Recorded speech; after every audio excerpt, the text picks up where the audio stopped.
So onward we go. Now, what I wanted to introduce a topic that's going to be, again, coming up repeatedly in economics.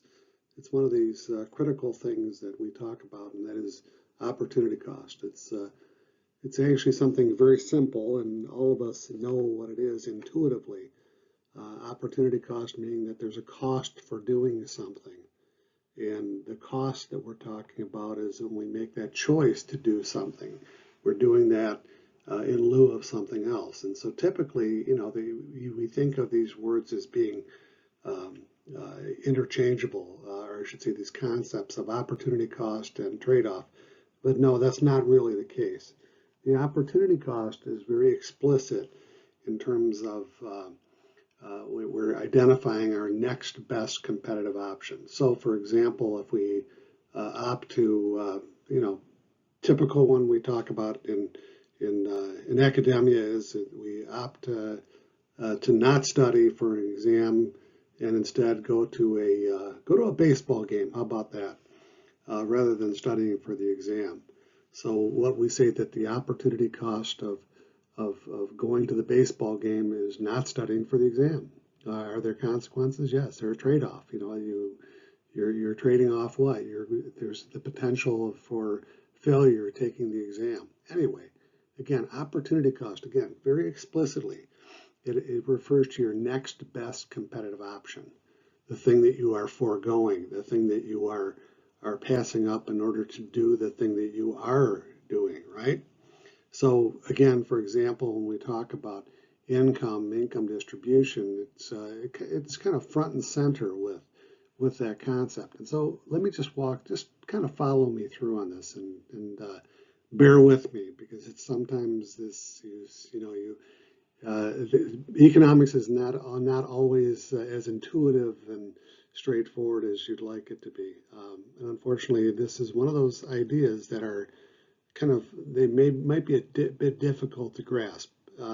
Anyhow, so LA Dodgers. So this is 2024. So it's of course next year there's going to be someone earning more, perhaps. I don't know. Anyway, Shohei Ohtani is 29 years of age and he's a starting pitcher and designated hitter. How about that? I didn't even realize that there are designated hitters in the National League, so that tells you where I'm at. I'm behind. I'm probably behind a few years in that score, but so he's obviously one of the top starting pitchers in baseball, and in addition to that, he certainly is at the tip top of hitters in terms of power hitters, etc. Being extremely productive, kind of a Babe Ruth, if you will, in many ways. Um, Very comparable, in fact, and if you think about it.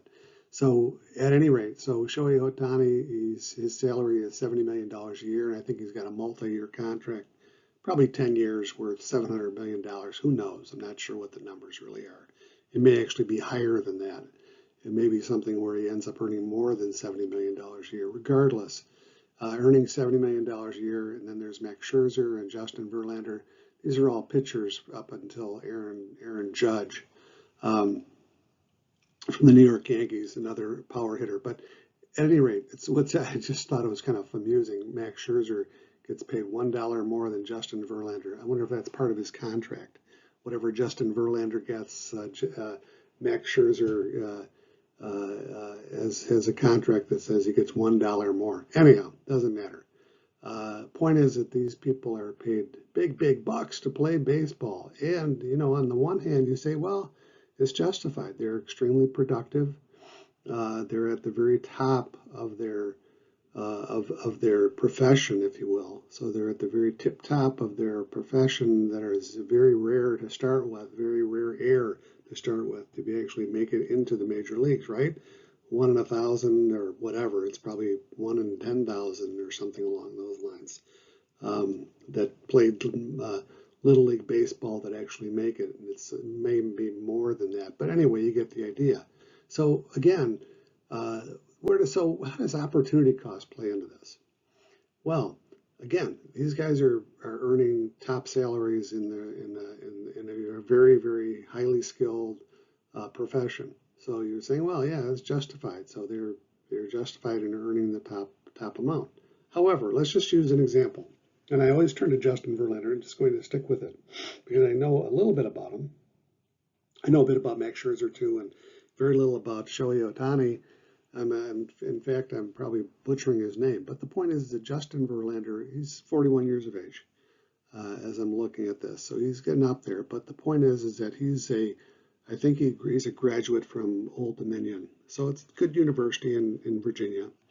And I believe he has a business degree. So if you think a 41-year-old with a business degree, we'll just say that we'll be very generous and say that he's earning $200,000 a year with a business degree from Old Dominion at the age of 41. But instead, he's earning $433,333,333 per year playing baseball, right? So we're saying his next best option would be earning that $200,000 a year, utilizing his business degree. Okay, so this is where opportunity cost lives. So you're looking, and remember now we're talking about his next best competitive. We're not saying that Justin Verlander as a starting pitcher versus Justin Verlander as a relief pitcher. We're talking about an ordinary Justin Verlander, if you will, that next best competitive option outside of baseball. Okay, I'll be more explicit. And no, I've never mind about some other sport. The point again is that we'll just use our example, $200,000 a year is pretty darn good. Anyhow, the point is that he's earning far in excess of that. So what we're saying then is that he's earning far in excess of his opportunity costs. It's not to say he doesn't deserve it because he's not, he's at the top of his profession and, in a very highly skilled profession. We're not saying that at all. We're saying that all of these people, from Shohei Ohtani on down to Steven Strasburg, et cetera, going all the way down the list, they are all earning far in excess of their opportunity cost level of compensation. Now, you can take exception to that, but just kind of follow with me.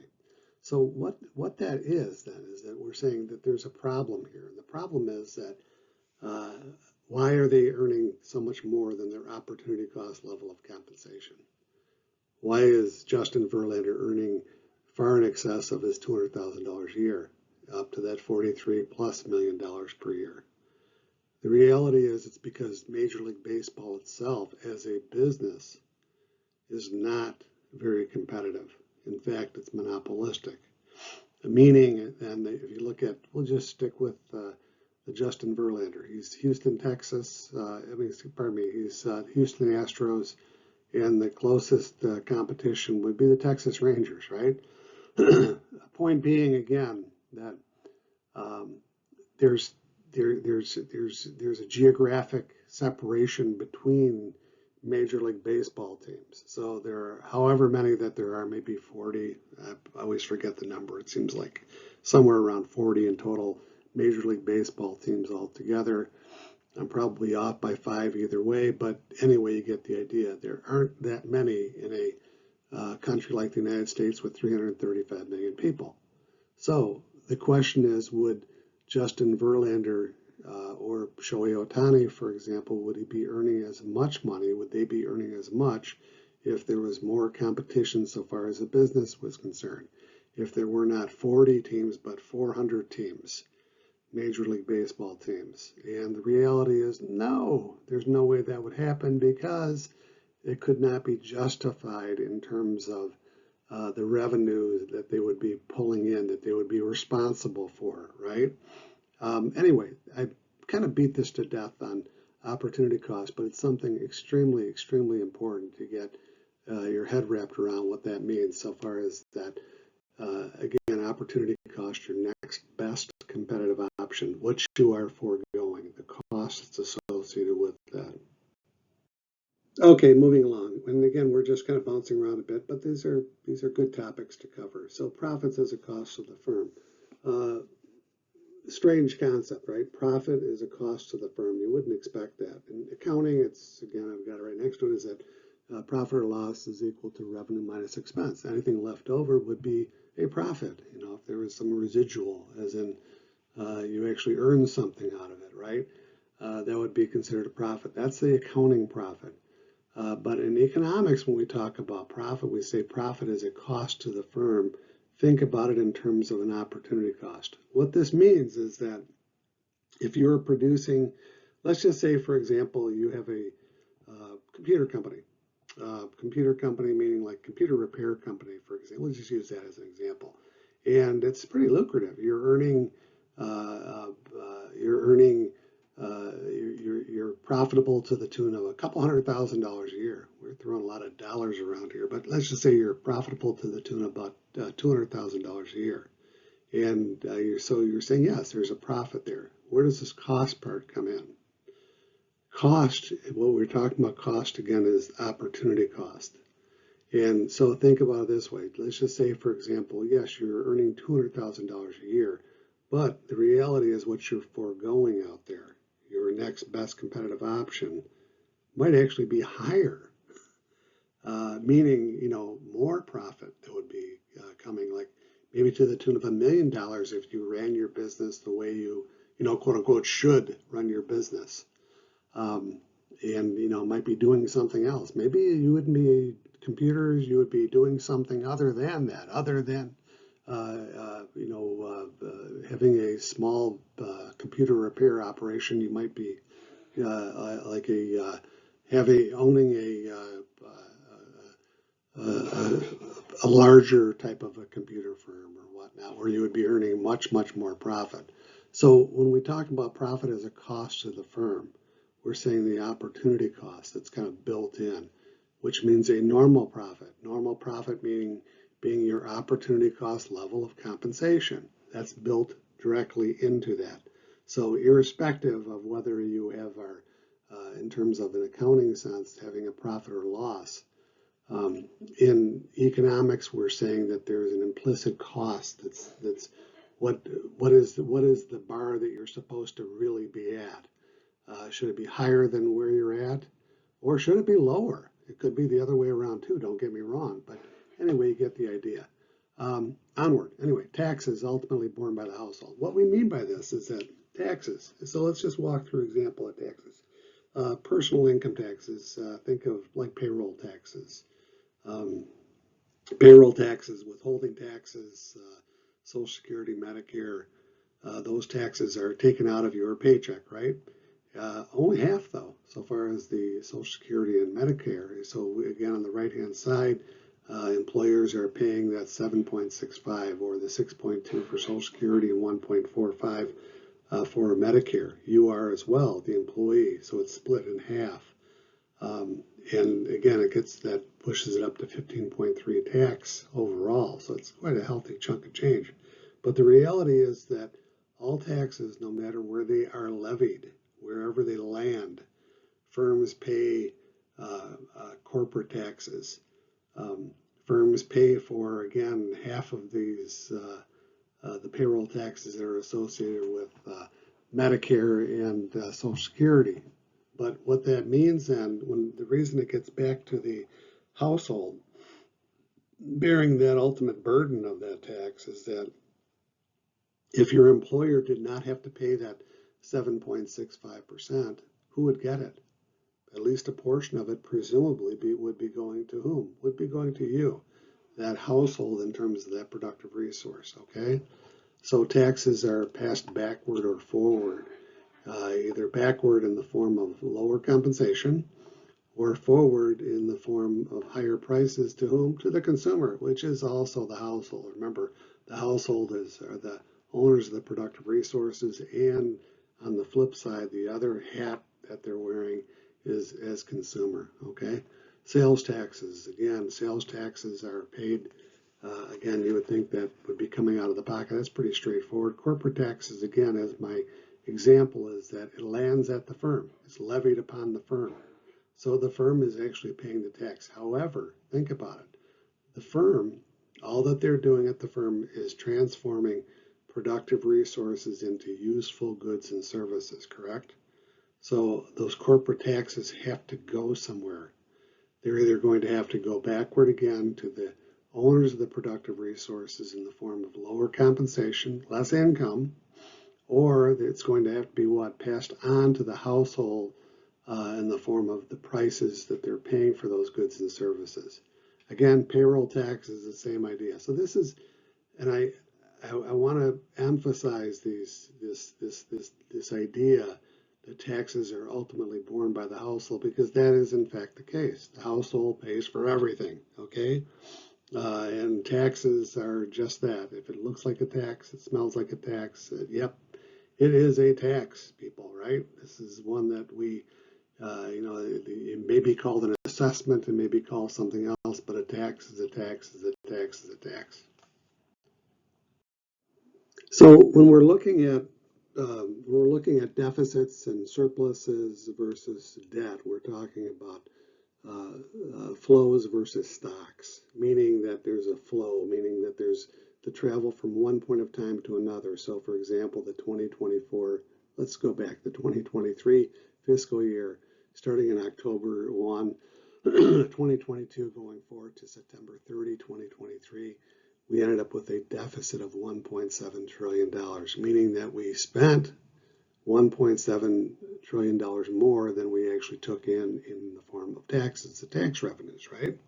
So this would be the deficit. By the way, when we talk about fiscal year, the way that it's categorized is that we focus on the largest part of that calendar year that's covered. That would be the fiscal year. So again, for the fiscal year 2023 or the 2023 fiscal year, since we go from January through the end of September, that's 3/4 of the year, right? In the year 2023. So therefore, it's a fiscal year. Again, so that $1.7 trillion is a flow. Deficits, again, are when spending or government expenditures exceed what are taken in the form of tax revenues, right? So this is something that's added on to the debt, which is a stock. So think about it in terms of like an income statement, which is the deficit or surplus. Hopefully it's not going to happen, but deficit or surplus, that would be an income statement, the travel from one point of time to another, versus a stock, which would be like a balance sheet, a snapshot of where we're at, our current state of affairs. For example, in January 2024 is that we have $34.1 trillion, and it's up to $34.2 trillion, I'm sure, as I'm speaking, in total debt. This is the federal debt. This is just at the federal level that we're talking about, right? So anyway, question I have, we've kind of gone through this a bit before, and it's something that I'm going to reiterate going forward regardless, but it comes up time and again. But why are persistent deficits driving up the debt a problem? So obviously the persistent deficits drive up the debt because deficits add to that debt, increase the amount of debt. So the reason that it is a problem is obvious, that we're incurring more debt. And even more importantly, that the problem that occurs is not the debt necessarily, it's servicing that debt, paying the interest that would be associated with that debt. Frankly, the U.S. in a fiscal sense, we've been very good, very good in the world. In fact, we're probably one of the very few, probably the only country that has not defaulted on its debt. And you say, well, we haven't been around all that long. True enough, but even over the course of our lifetime as a country, our 250 years or whatever the number of years is at this point,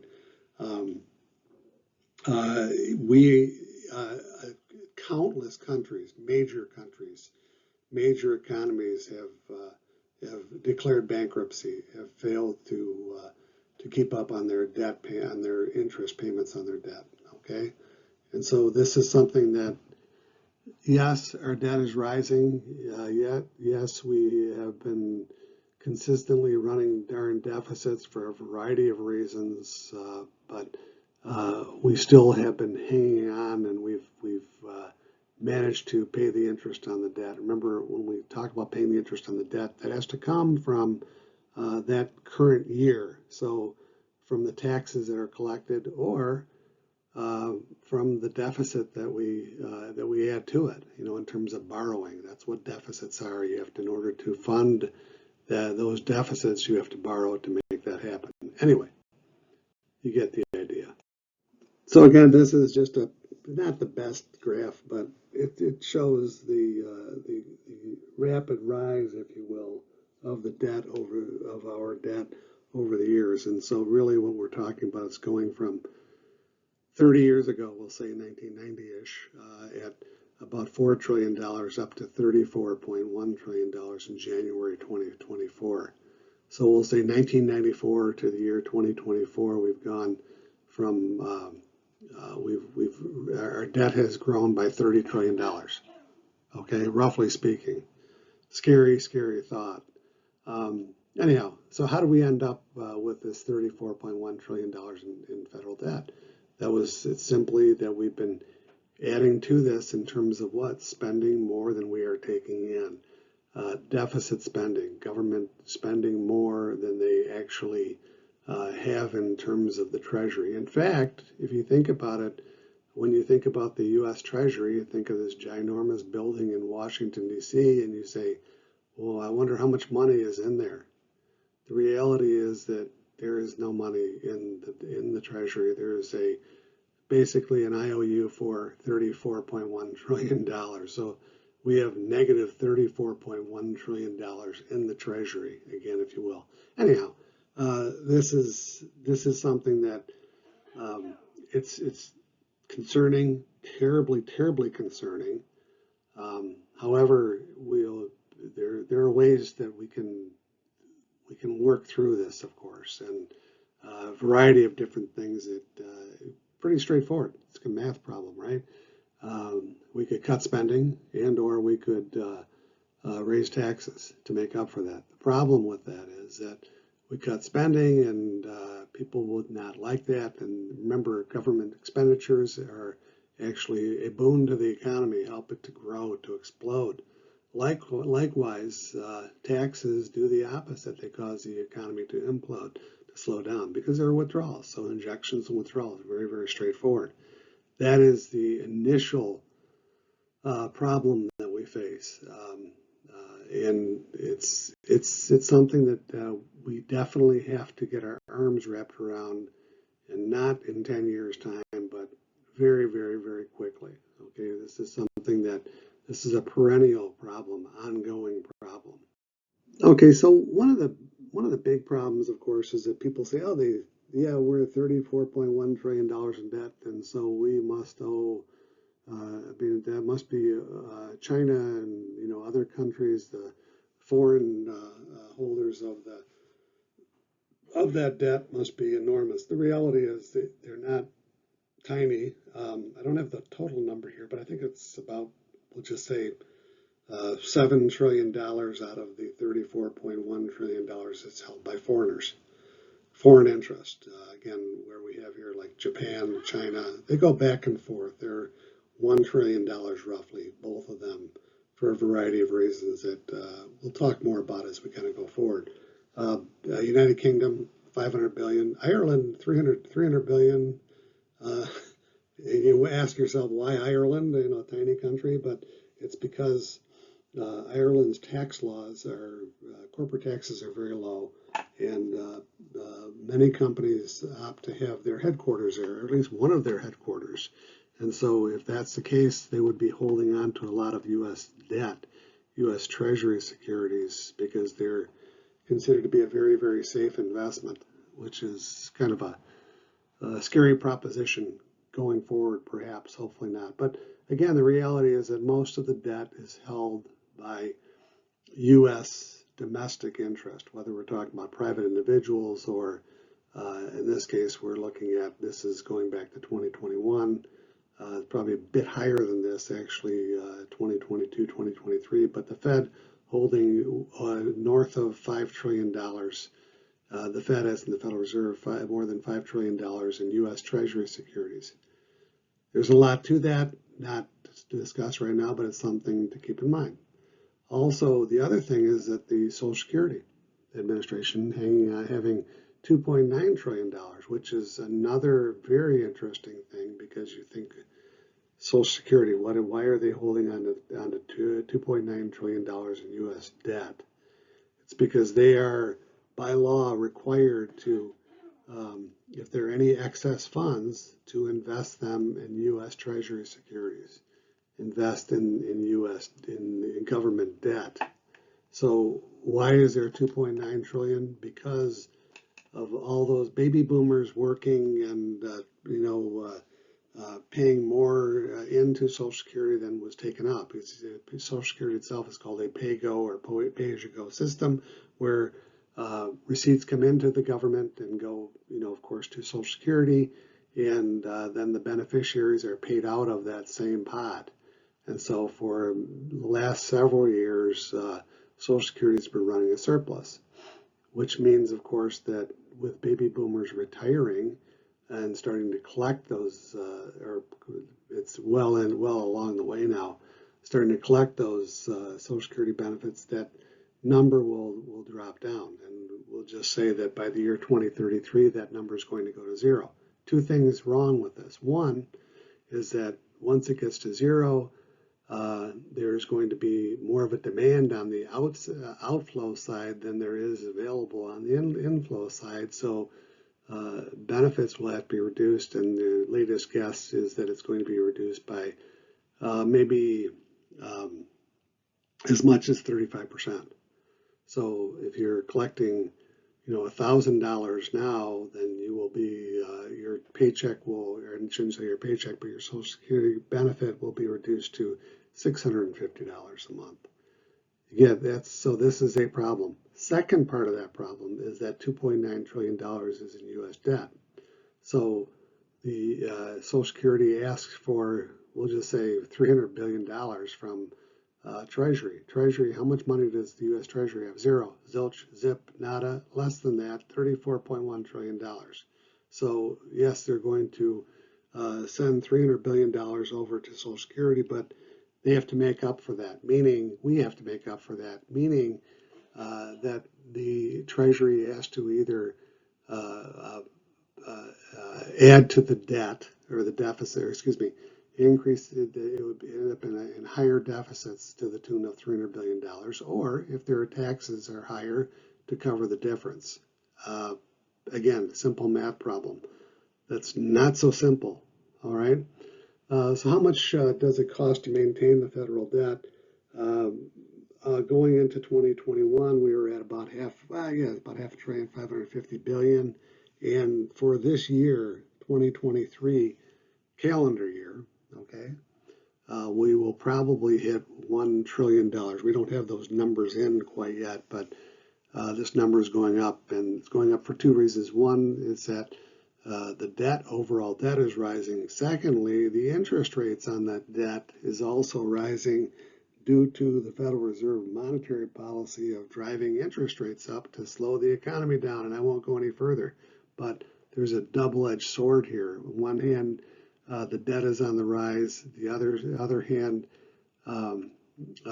the interest rate on that debt is rising as well. So therefore, interest payments are rising.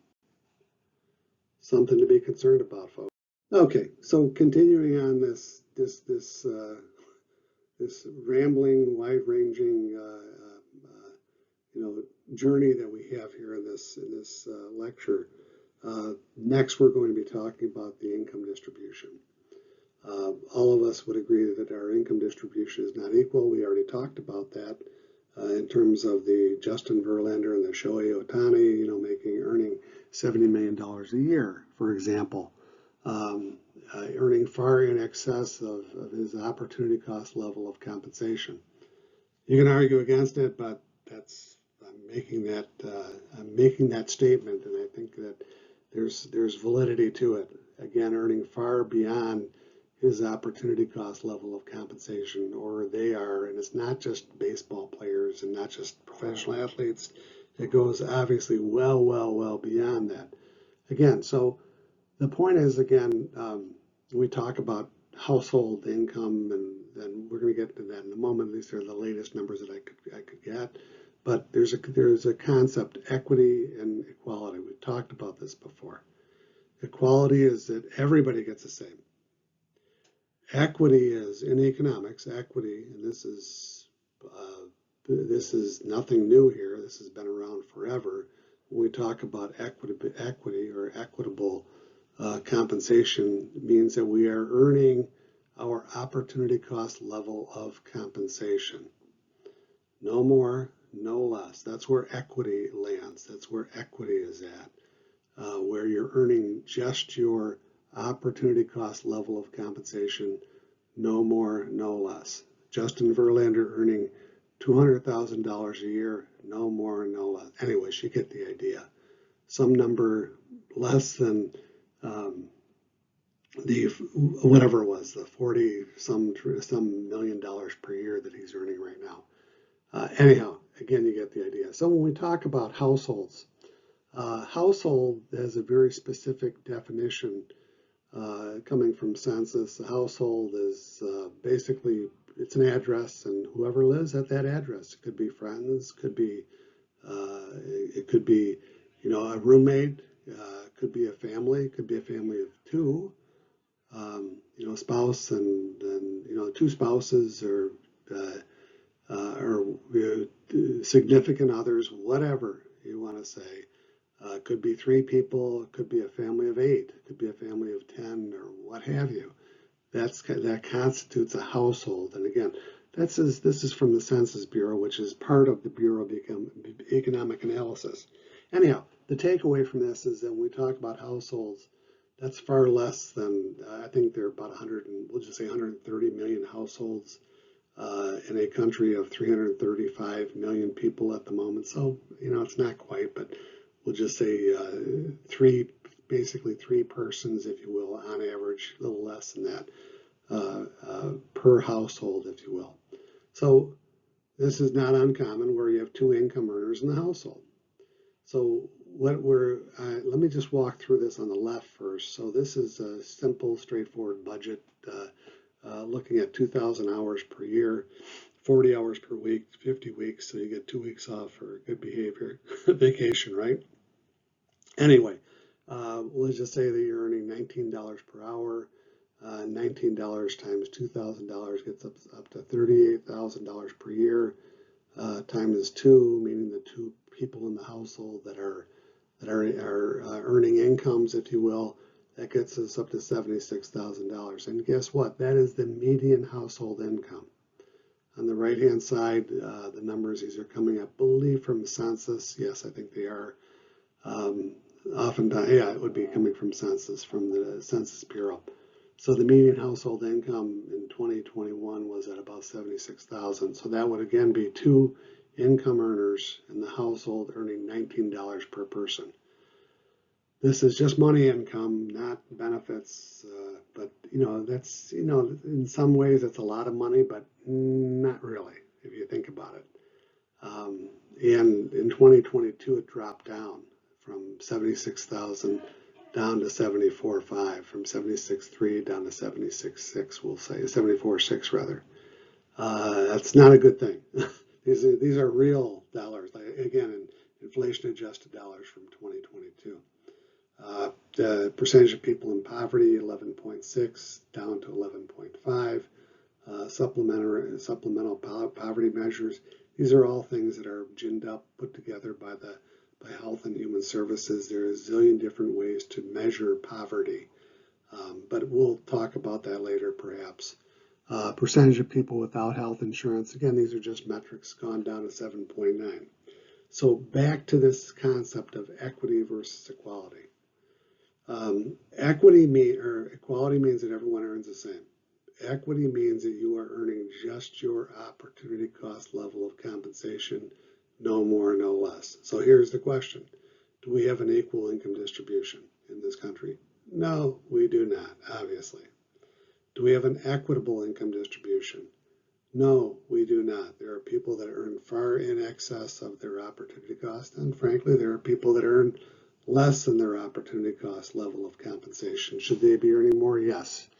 Is it something where You can get into arguments about should government intervene, blah, blah, blah. The reality is that if you don't like your job, you can always look for another job. I'm sorry to put it that way, but oftentimes it can be as simple as that. It's not always that straightforward, but you get the idea. This is what I'm getting at is that we don't have an equal income distribution, nor do we have an equitable income distribution.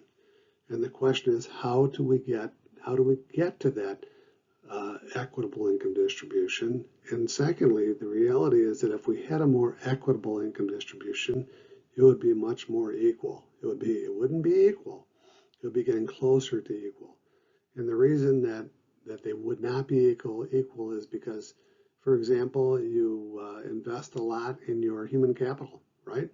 Whether it's to learn how to throw a 95 mile an hour fastball, or you go to school and you earn a bachelor's degree or an associate's degree or a master's degree, etc. And you acquire this knowledge, you invest in yourself. You are what? You're foregoing current consumption for later consumption, right? Anyhow, this is where equity is at. So that equity is driven by how much that productive resource, in this case labor, is endowed with human capital. Whether we're born with it, brains, talented athletically, 7'4". Anyway, you get the idea. This is where equity is at. Equity is you receiving your. I always like to use this phrase: you're receiving your just desserts in what you deserve. Not desserts like after dinner dessert, but desserts like in deserve. DESERT, like desert, but desserts, what you deserve. That's what we talk about with equity. Okay, as promised, we're going to revisit our circular flow, and we're going to be looking once again, from a macroeconomic sense, we're going to be looking at withdrawals and injections in this case. Okay, so withdrawals are leakages. These are things that cause the economy to slow down, to recede, they cause the economy to implode. Is oftentimes the word we use in economics. Cause the economy to shrink, really, is what we're saying. So we have taxes, saving, and imports. Taxes because, remember, it's not that something isn't done with those taxes, but the act of taxing someone, it's going to do what? It's going to reduce their income. It's going to reduce their ability to spend. Spending, that personal consumption expenditures. That's what drives the circular flow. Being able to buy those goods and services from the firm, right? It is that effective demand where you've got the dollars to back up that demand. That's effective demand. So remember, where income goes to three places: taxes, consumption, and to saving. Whatever's left over, the residual is saving. So taxes are withdrawal. It's taken away because we're not consuming. Saving, likewise, is the same. We're foregoing spending. We're letting, that money that we have in our pocket stays in our pocket, right? It's burning a hole, but it's staying in our pocket nonetheless. And if it's in our pocket, we're not spending it. That's saving. Lastly, what we're talking about are imports. Why are imports considered a withdrawal or a leakage? They're considered a withdrawal or leakage. Look at it very simply. An import, those are goods that are coming into the country. Who produces those goods? Not the domestic economy, but the productive resources in another country. And on top of that, those productive resources, for the use of their productive resources, are being compensated by the firm, so that income is going where? To those foreign households, if you will. That's one. Secondly, when we purchase those imports, the money is going where? It's leaving the country as well. And it's not like it's a double hit, but not necessarily really that far, but you get the idea, as the money is leaving the country. So that's why it's really considered withdrawal. It's because we're not utilizing our own productive resources. We're not getting the income associated with it, okay? Again, when withdrawals are greater than injections, then the economy is imploding. If injections conversely are greater than withdrawals, the economy will explode or grow.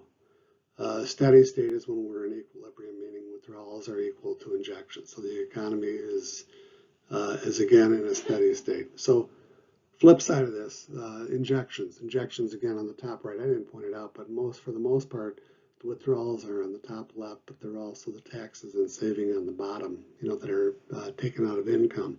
So injections are on the right-hand side. Those are government, or excuse me, we'll start with the top, the investment. And that is, well, actually consumption. It's not really an injection that's beyond, it goes beyond that. But anyways, consumption, we'll talk about consumption anyway. Consumption, they come in the form of durable goods and non-durable goods.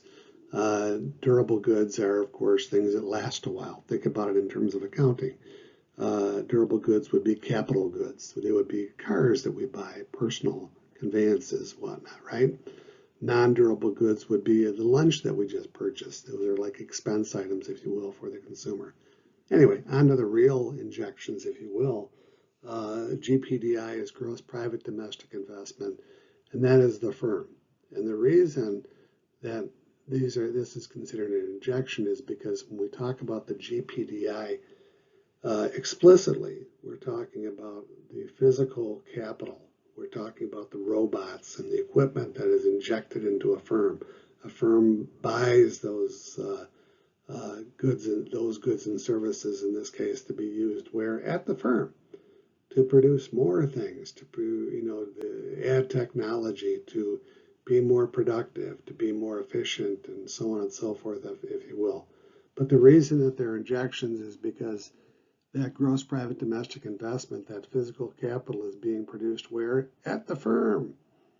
And how is it being produced? By productive resources from the household, that input mix, that labor, capital, entrepreneurship, and land, that is being transformed into that output mix, or that gross private domestic investment. Anyhow, so again, that's at the firm, adding to the firm in terms of robots and other equipment, and it's considered an injection because the household is providing its productive resources and getting income, and the more income the people have, the more they spend, the more goods and services that they're able to buy. Lastly, I should say next is government spending. Government spending is also considered an injection because for the most part, well, I shouldn't say for the most part, but government it's broken up in terms of non-durable and durable in this case. Government current expenditures versus gross investment. Government current expenditures, an example might be a professor at a public university or college's salary, right? And that's paid to that professor or that instructor. And what does the instructor do? Like every good consumer out there, you're going to be paying your taxes and you're going to be spending, and whatever is left over residually is going to be put into saving. Current expenditures would be, again, government spending in an accounting sense, expense items that would be used up over the course of one accounting cycle or 1 year. That's a rule of thumb.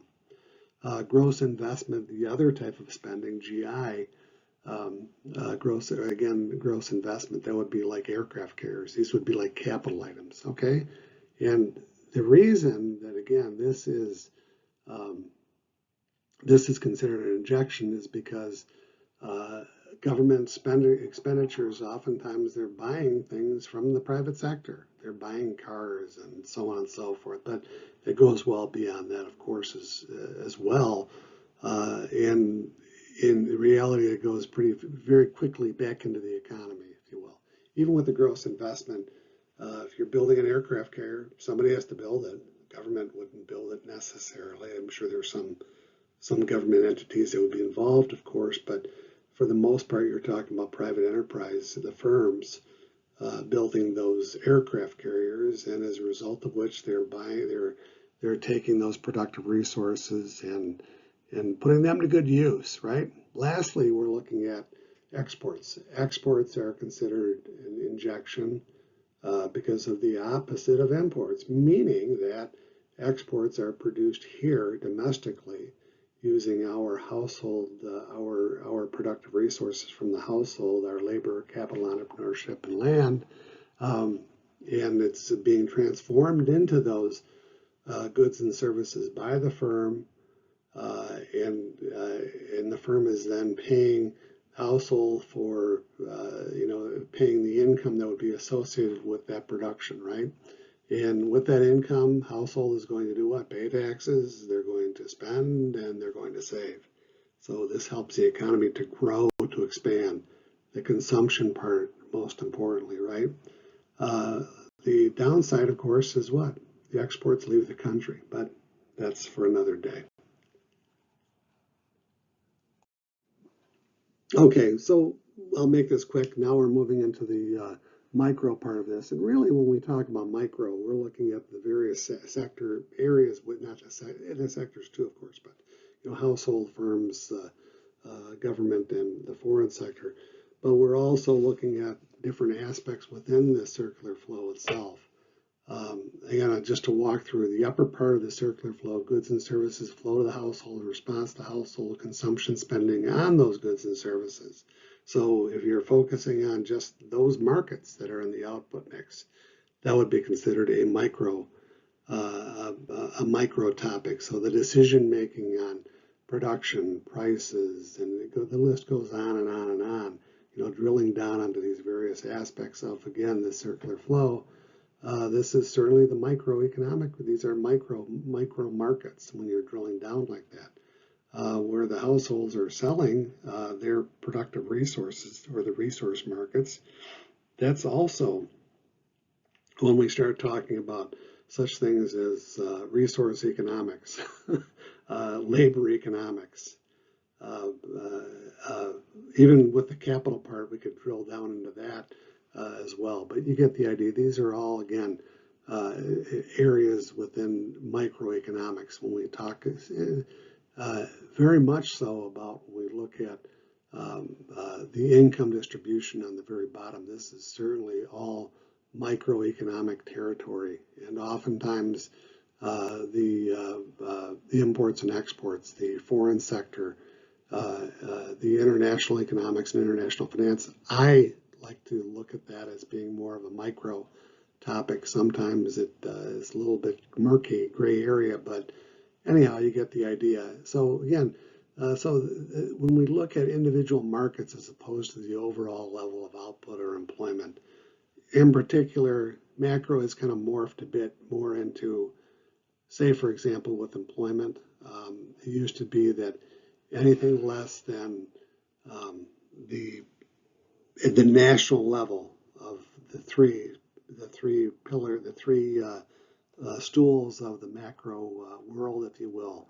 The three pillars or the three legs of the stool would be employment or unemployment, economic growth, GDP, gross domestic product, or price level changes, inflation, deflation, disinflation.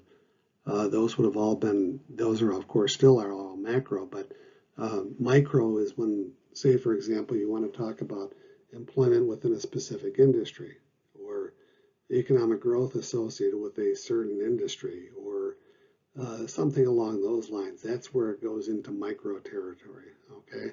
Anyway, you get the idea. It's pretty straightforward, but micro, we're drilling down different aspects of the circular flow in particular, kind of looking under the hood, so to speak, as opposed to the macro, which is a much bigger, broader look at the circular flow or the economy in general. Okay, so one more time, we're looking at opportunity cost. And I say one more time because it's going to be coming up over and over again. And repetition is very important, especially in economics and pretty much everything, but certainly in economics, to gain familiarity, comfort level with this, because it's not easy. This stuff is it can get pretty darn complicated, and it can go very, very quickly. So you kind of have to hang on, and that's why, again, I really do like to go over these concepts repeatedly. Again, opportunity cost, another concept we can garner, if you will, from the circular flow, again, is that opportunity cost. So again, opportunity cost, one, we could think of it at the micro level or two at the macro level. So again, in essence, definitionally, we're looking at the opportunity cost means what an individual in the micro sense, if you will, or society in a macro sense perhaps, must give up in order to obtain something else. Given the presence of scarcity, which is always with us, right? Whether we have shortages or obviously with surpluses, obviously with shortages, but also with surpluses, there are still scarcity is going to be present. Again, given the presence of that scarcity, we can't have all of everything we want. Our wants are limitless, and our ability to achieve those wants are not. Our ability in terms of that effective demand, how much money we have to buy something, how much time we have that we can dedicate to, learning a skill, learning a new language, on and on it goes. There's always a cost associated with it. So if we choose, for example, to spend our income on an automobile, we have to ask what other things we desire that we can't have. So you might, if you want to buy the automobile, you may not be able to do what? You may have to sacrifice in terms of you have an apartment or a home, and you can't afford the house or you can't afford the rent on your own. So what do you have to do? Because you've got a nice new car, you have to go out and do what? You have to go out and bring a renter in, someone to help share the rent, so that you can afford that vehicle.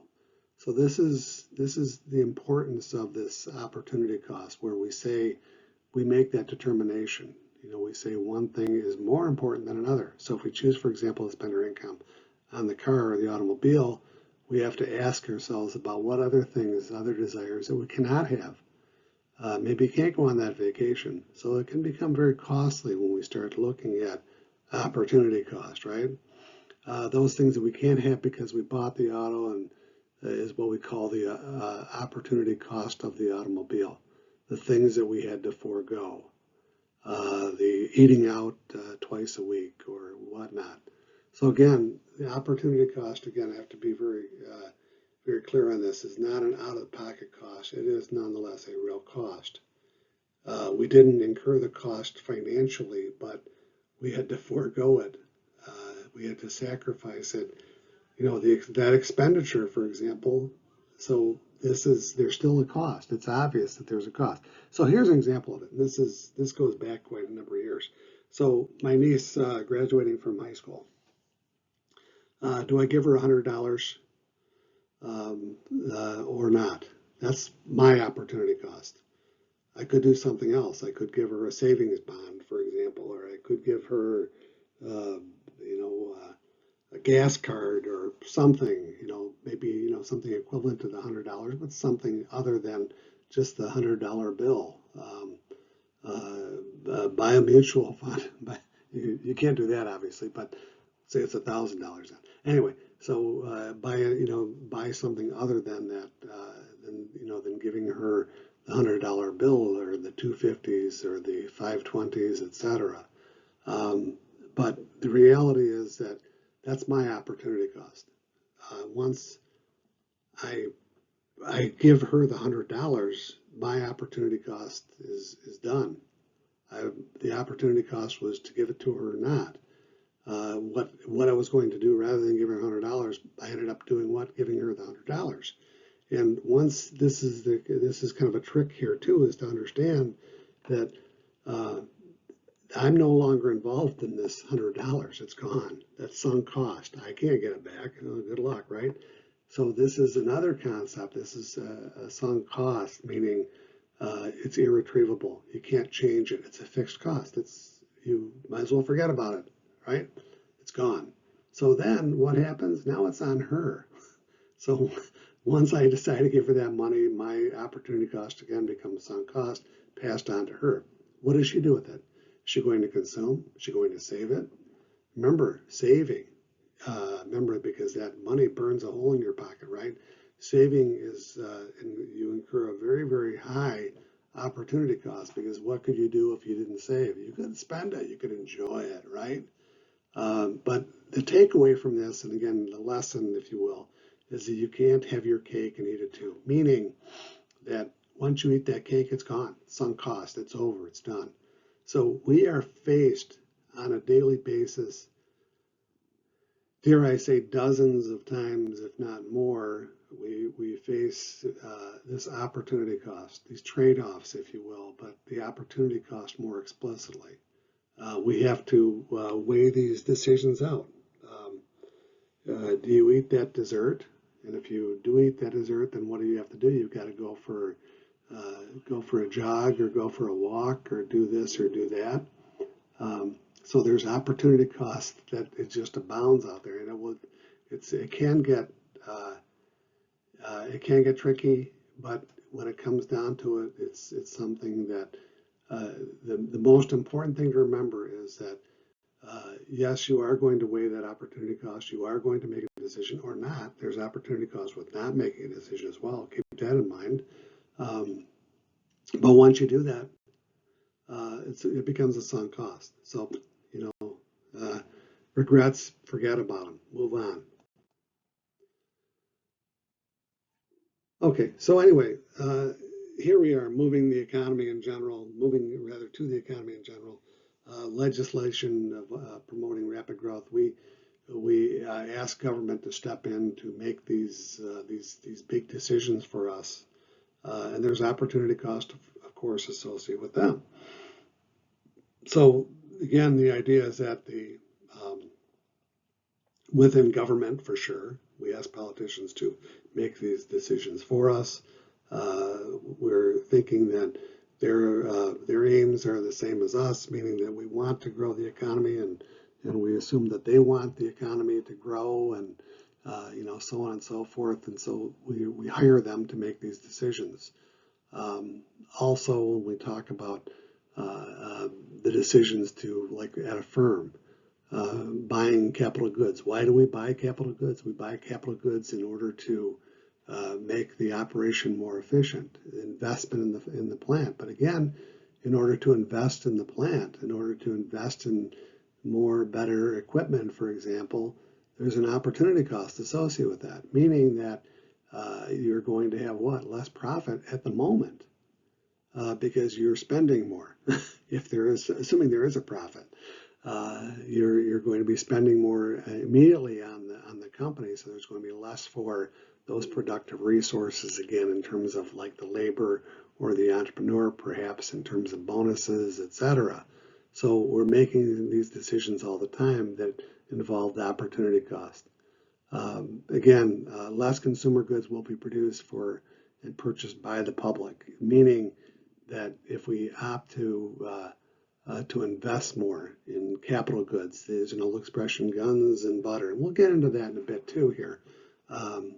You're making these decisions, and if you do that, then you have choices. You have the trade-off. If you don't buy this, then you might be able to afford that. Or if you buy that, you may not be able to afford the other. So again, opportunity cost, opportunity cost, opportunity cost. We're foregoing, in this case, current consumption for later consumption.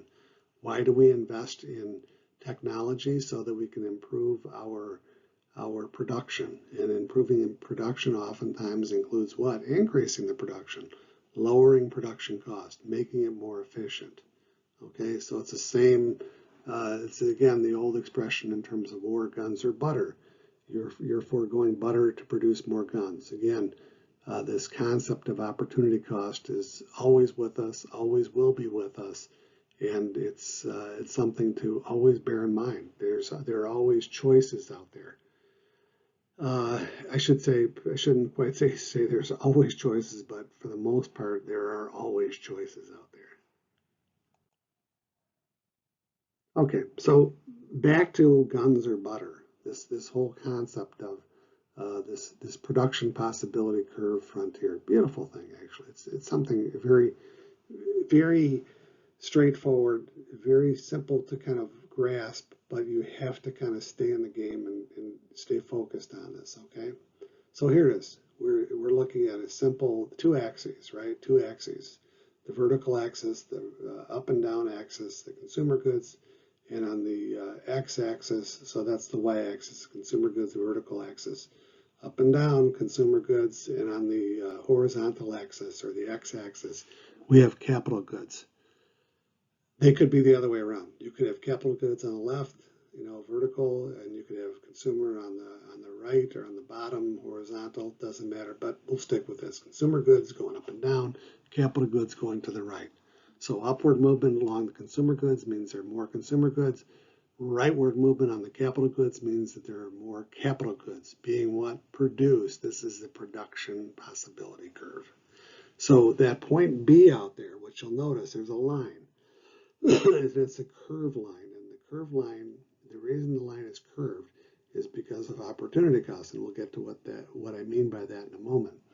Again, opportunity cost is always with us. So what we're saying then, to be on this line, we're producing the maximum number of consumer goods, capital goods, we're any combination along that line. That is productive efficiency. It's called productive efficiency.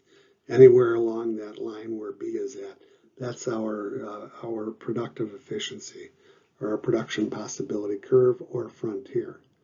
And what that means is that we're utilizing all of our productive resources, our labor, entrepreneurship, capital, land, to get us out to that curve, out to that production possibility curve or frontier. Depending upon where we want to be on that curve, if we want to produce more capital goods, it's going to come at a cost. And it's going to come at a cost of fewer consumer goods. This is where opportunity cost is at. So in order to have more capital goods, there's a high opportunity cost in terms of what? Having fewer consumer goods. And again, when we're foregoing consumer goods in order to produce more capital goods. So what are capital goods and consumer goods? Consumer goods are just that, things that we consume right now. It could be anything from our breakfast, lunch, dinner to things that are used up the gas in your vehicle. The list is on and on and on. It's endless. Capital goods are things that, again, that's that physical capital that we're talking about. Physical capital meaning that we're adding physical capital to the firm. And the firm is, the reason that we do that is it's so that we can do what? We can produce more consumer goods at a later point in time, right?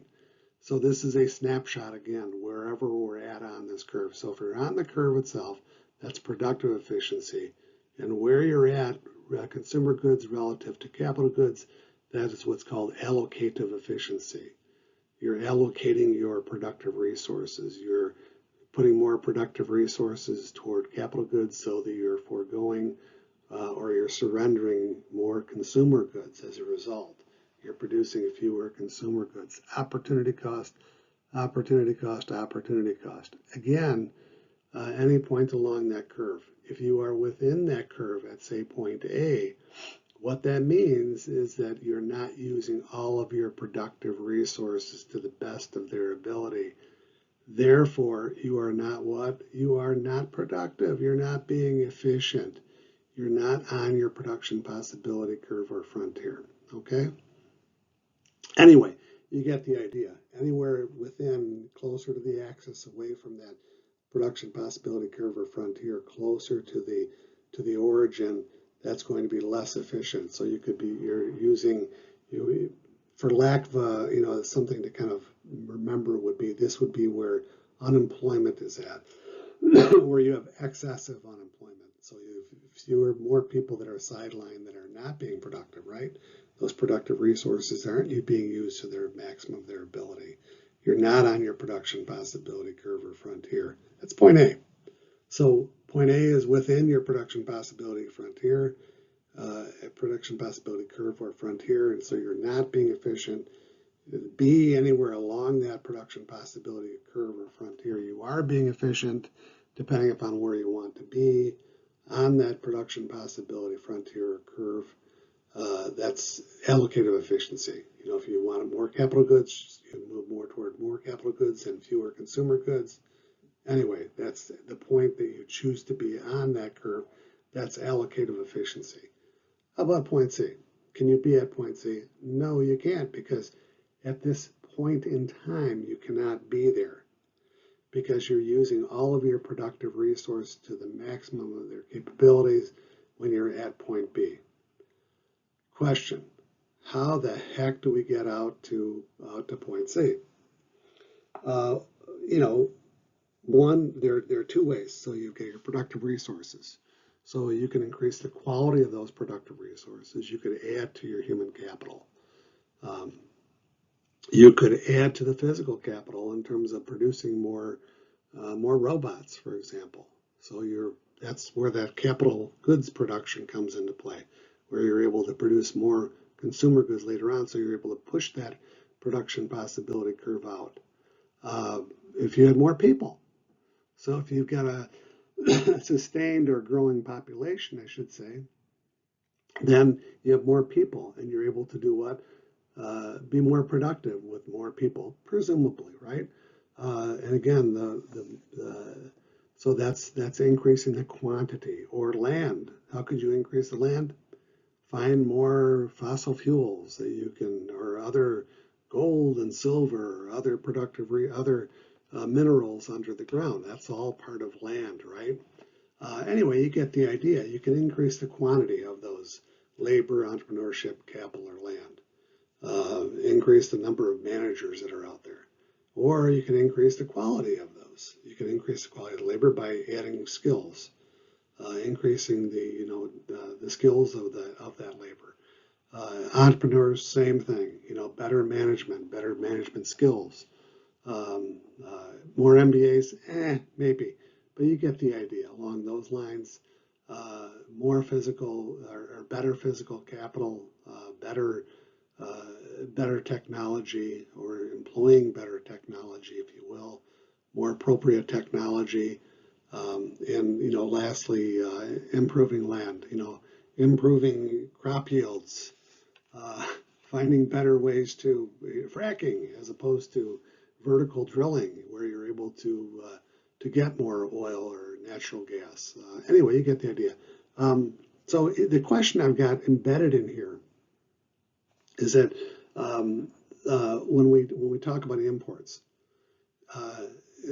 imports allow us to go beyond our production possibility curve. What I mean by that is that it's actually when we talk about that, it's more to the if you're importing more consumer goods, that allows you to do what? It allows you to produce more capital goods. So to redeploy your resources, your productive resources. So that enables you to push beyond your production possibility curve. More specifically, this consumption possibility curve is consuming beyond your production possibility curve, but you're able to consume more more things because of this. Anyway, you get the idea. Imports allow you to do that. You're able to go beyond, as opposed to exports.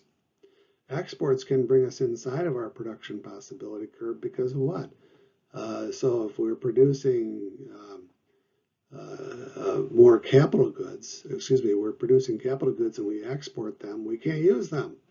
So it's going to pull us, it could pull us back into our production possibility curve, or keep us more stagnant, not allowing us to grow as much. So exports can happen with exports. So it's kind of an interesting concept, this production possibility curve or frontier, and this other flip side, the consumption possibility curve or frontier. Okay. So again, I'm going to repeat myself again, right? So looking at this is just another representation. So I've got the big arrow pointing inside of that quarter, like quarter of an orange that's out there, right? That we're looking at, and that area, that space between the origin and the production possibility curve or frontier, that's where productive resources are at. That's where our labor, entrepreneurship, capital, land are at. So what we're saying then is that in order to produce, in this case, we're moving from point A on this production possibility curve to point B. And so what we're saying is that as long as we're on the production possibility curve or frontier, we are efficient in a productive manner. But to be allocatively efficient, that's our choice. We're choosing to be. We're saying that by moving from point A to point B, we have that's where we want to allocate our productive resources. So in essence, by moving from point A to point B, we're producing fewer consumer goods so that we can do what? Produce more capital goods than otherwise would be the case. Very simple, very straightforward. Again, this is where opportunity cost comes into play.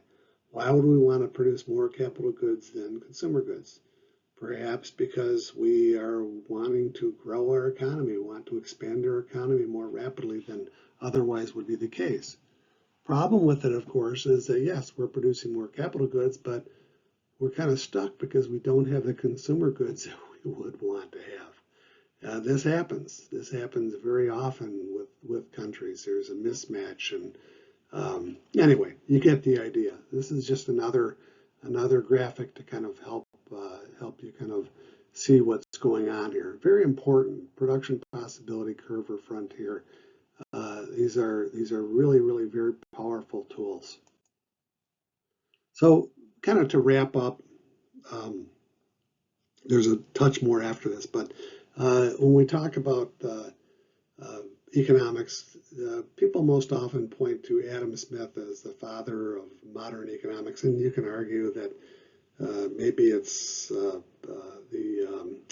I can't think of it, the Spanish school. It'll come to me after I'm done with this. But anyways, you can put the marker down wherever you want. But nonetheless, there's no doubt that Adam Smith was a very important cog in that formation of the study of economics. How about that? The discipline of economics. At any rate, so Adam Smith was called a moral philosopher, and he was part of what's called the Scottish Enlightenment, which is it's kind of a mixed bag, but it's kind of interesting because it's the Enlightenment. It's the time when people were learning things and experimenting, and we made major strides so far as society and science and so on and so forth was concerned. Anyway, he was what's called a moral philosopher, and his I'm not even sure if it's his first book, but it was, in some cases people might say this is actually more important. His most important work, and that is Moral Sentiments. And the gist of Moral Sentiments was that he was looking into he would see the people, mankind, the better angels, saying that if we have the choice of doing good for someone else to benefit, then we would probably take that path, to benefit others as well as ourselves, of course. But that was his. We're more inclined to doing good rather than not. Where he comes into his own so far as economics is concerned, remember he's building from this, a very important thing, this the moral philosophy side. He was never, I don't think he was ever called an economist. I don't think that name really bore fruit until well into the 19th century. But at any rate, 1776, very important year, right? This is for us, it was the American Revolution and so on and so forth, but it was also when he published his book, An Inquiry into the Nature and the Causes of the Wealth of Nations, or simply put, The Wealth of Nations. This book is one of the top 10 books out there so far. As if you get a first edition, it's worth thousands, if not millions of dollars. I'm not sure, I couldn't tell you, but all the major libraries, if there are any left in the world, I'm just kidding. Most of the major libraries, this is one of their prized possessions, first edition volume of Wealth of Nations, or An Inquiry into the Nature and Causes of the Wealth of Nations. And there are a lot of things that were brought up in this. Adam Smith was a very interesting fellow, and I won't go into too much detail, but what I will bring up is he's Scottish, and it's the invisible hand of competition.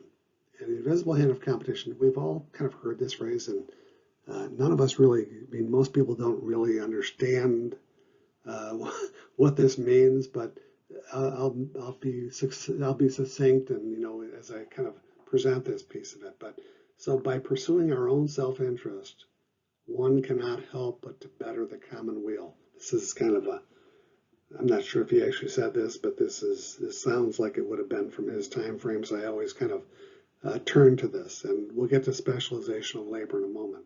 So this whole concept of the invisible hand of competition, and by pursuing your own self-interest, you can't help but to better society, if you will. Think about it in terms of you're a small restaurant in a small town, and you are the only restaurant in this small town, and you're serving lunch, and you're charging $10 for lunch, and you look around and you realize, hey, I'm the only restaurant in town, and I've got a full house, and so I'm going to charge more. Or how about in the spirit of inflation, I'm going to decrease the portions of my lunch, right? I'm going to say keep the price the same, but decrease the amount that I'm actually selling to my customers. Anyhow, either way, it's the same idea, is that you're charging more. And customers don't like this, to be charged more for something than they were paying for the previous day. You go on this path because it's successful. You're actually, earning more profit. You're not losing as many customers, and your restaurant is really starting to grow, and people are dissatisfied. Someone else comes into town and they say, you know what? I'm going to give this guy a run for his money. So someone opens up another restaurant nearby, and they start offering, lunch for maybe the same price, giving more to people, more food, or perhaps at a lower price, same amount of food, whatever. Point is that the consumer is getting more for their money, and consumers like getting more for their money, all else equal, et ceteris paribus. Meaning the quality is the same. We'll just assume that's the case. So people like that, and as a result of which, what happens? Customers learn about these things, word of mouth, right? And what do? They migrate over to the other restaurant. And you're looking and you're seeing that your receipts are falling, and you're going, oh my goodness, what am I going to do? What am I going to do? So you've got no choice but to do what?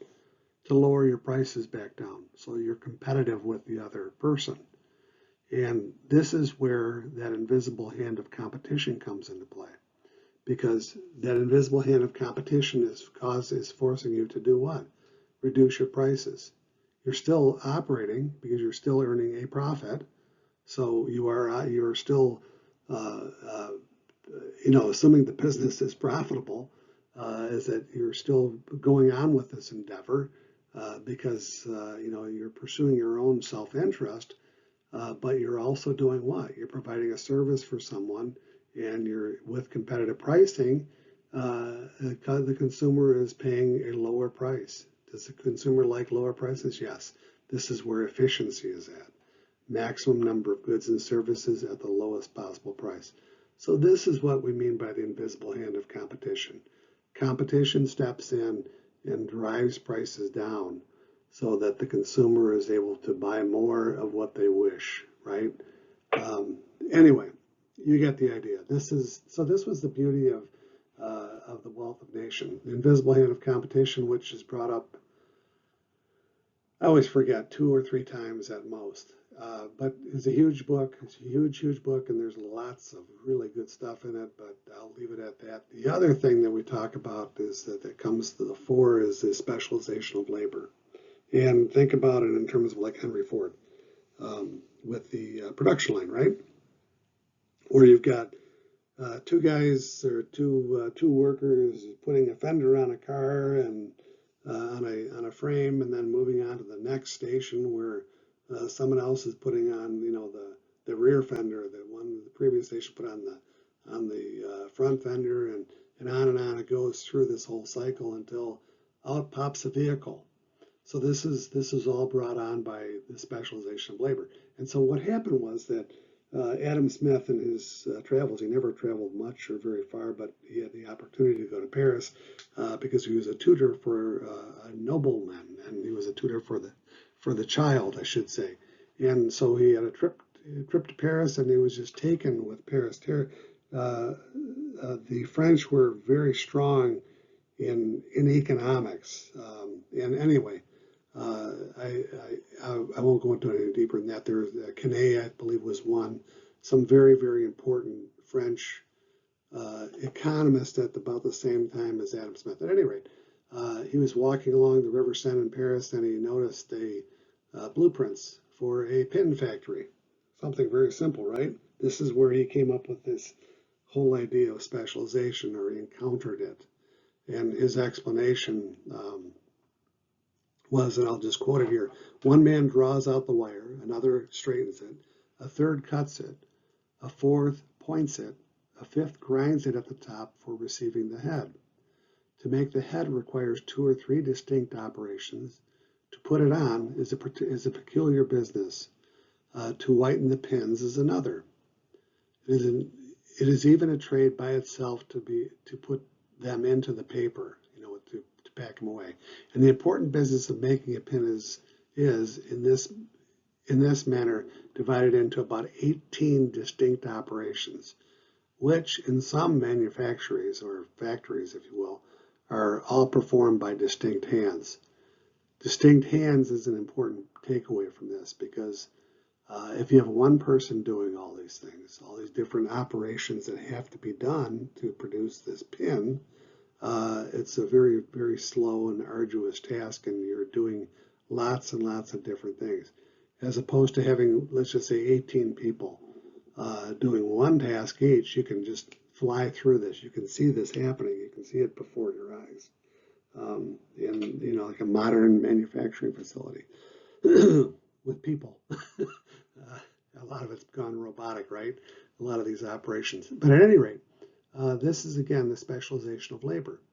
So the objective, of course, is we're incorporating technology. We incorporate technology to do what?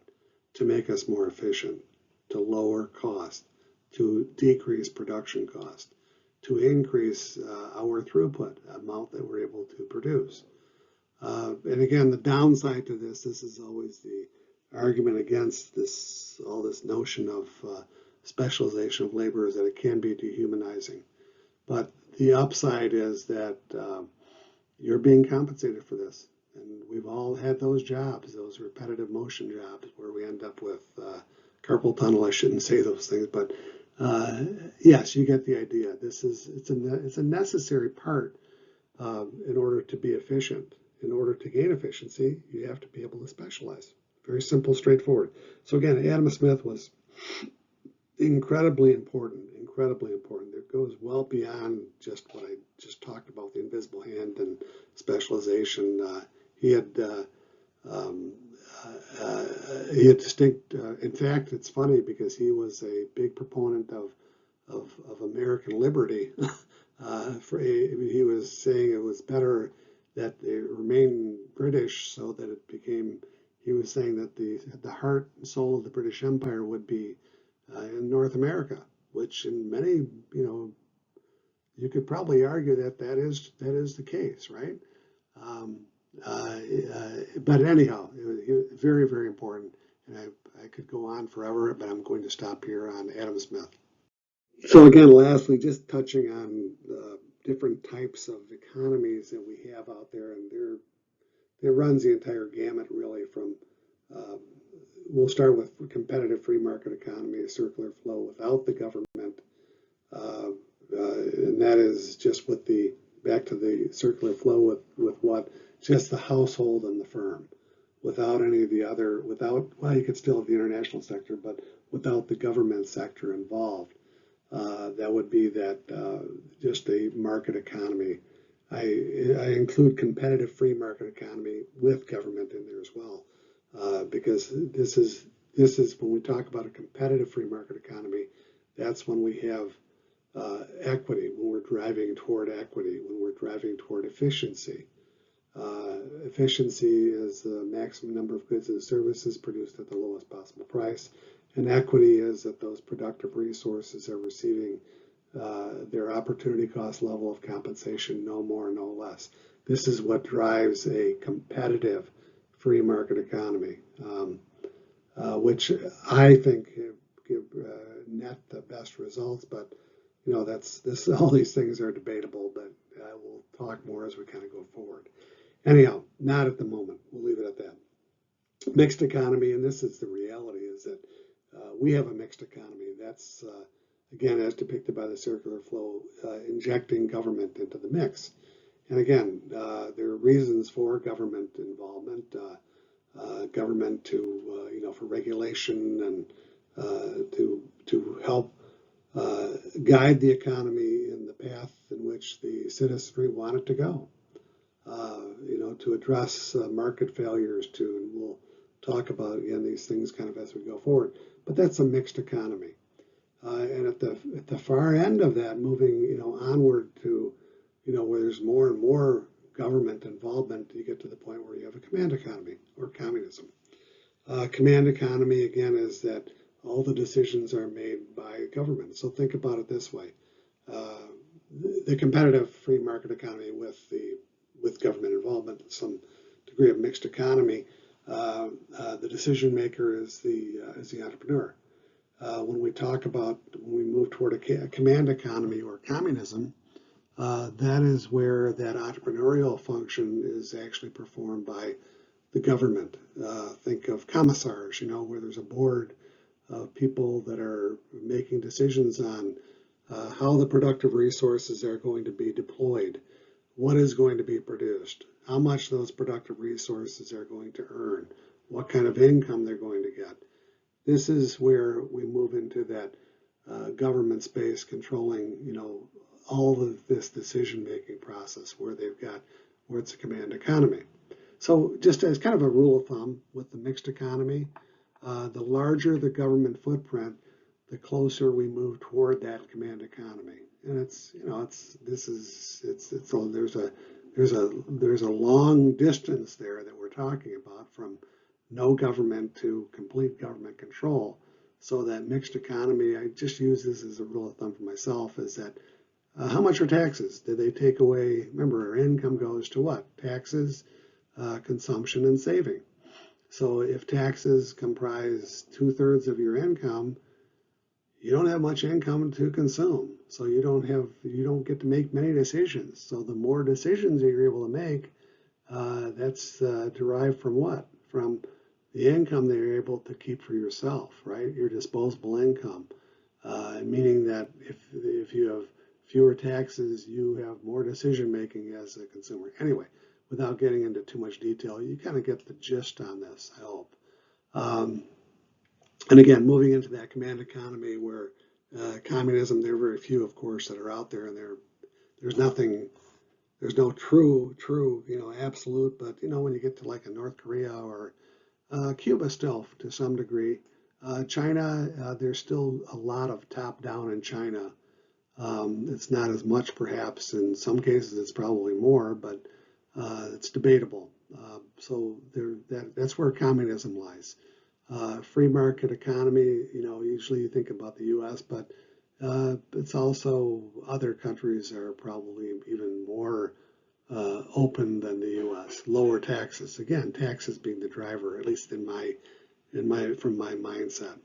Lastly, a barter economy. Barter economy is something that it's no money. You're bartering. You're trading something for something else. And there are no true barter economies left. There were a few in Africa not too long ago, but those are all gone. Nonetheless, barter exists. Barter exists on a massive scale. Underground economies, I'm not just talking about,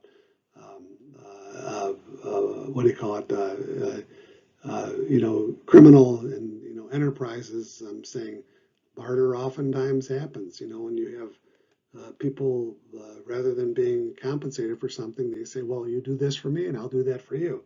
You cut my grass and I will bake you a pie, something along those lines. So barter is present with us, and in fact, It has a very, very important role out there in the economy. And most of the time, it's you're avoiding taxes. It's not, and hopefully it's not illegal that we're talking about. But again, barter is with us. So that's it for now. That's more than too much, if you will.